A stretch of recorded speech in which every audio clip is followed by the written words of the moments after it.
Earlier this year, Yuval Noah Harari, the Israeli academic slash author, did an interview. And at the end of the interviewer asked him about children, why he didn't have children, what his thoughts were on it. And his response, I thought, was very interesting. I wouldn't say he's an anti-natalist, but he definitely was speaking along some very anti-natalist lines. So let's have a look. I feel that I don't understand life and the world well enough to take responsibility for bringing somebody into this mess and for being kind of, the salesperson of life. Maybe, if it was easier to adopt, it's almost impossible for a gay couple to adopt kids in Israel. Okay. If it was possible to adopt, then this is an option.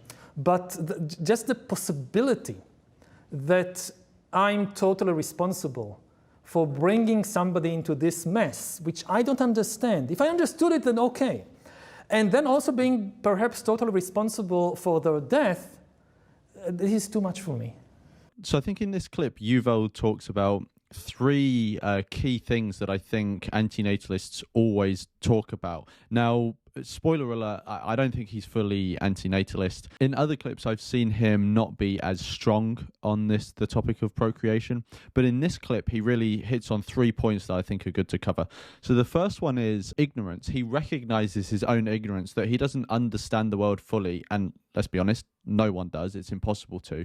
He doesn't understand how the world works well enough to be able to guide someone through it responsibly, who he would create. The second one is responsibility. He recognizes how much of a responsibility it is to create someone and then be responsible for all of the needs that you've then created in them and the desires, and the fact that you're also responsible for what happens to them as well. And I think a lot of people don't realize the level of responsibility. I think the average person obviously knows it's a responsibility to create someone, like that brings with it responsibility, but I don't think they really recognize the fact that it makes you then responsible, at least in part, for everything that happens to them, including all the bad stuff, obviously. The third thing that Yuval brings up is death.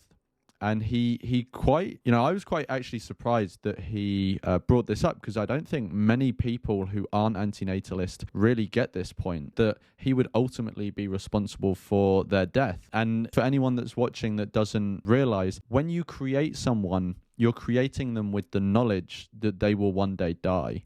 And on top of that, you don't know how they would die, right? They have to go through the process of dying, which for the vast majority of people, they have anguish over the fact that they are going to die, and then the process of dying is not nice in any way. And Yuval recognizes that creating someone and intentionally and knowingly putting them in that position, you are responsible for their death. It doesn't matter if someone else is involved in their death, if they are killed by someone else. Obviously, that person is also responsible, but you're the person who put them in the initial set of conditions that made it necessary that they will die. So I think this answer that Yuval gave is really interesting. It definitely shows that he thinks along antinatalist lines, maybe not for other people, but he definitely thinks along those lines for himself. And it'll be interesting to see if, his thoughts on this develop in the future, and if he gets asked by any antinatalists any questions at public events. Anyway, so thanks for watching this one. Let me know what you think of Yuval's thoughts in the comments below, and I'll see you in the next one.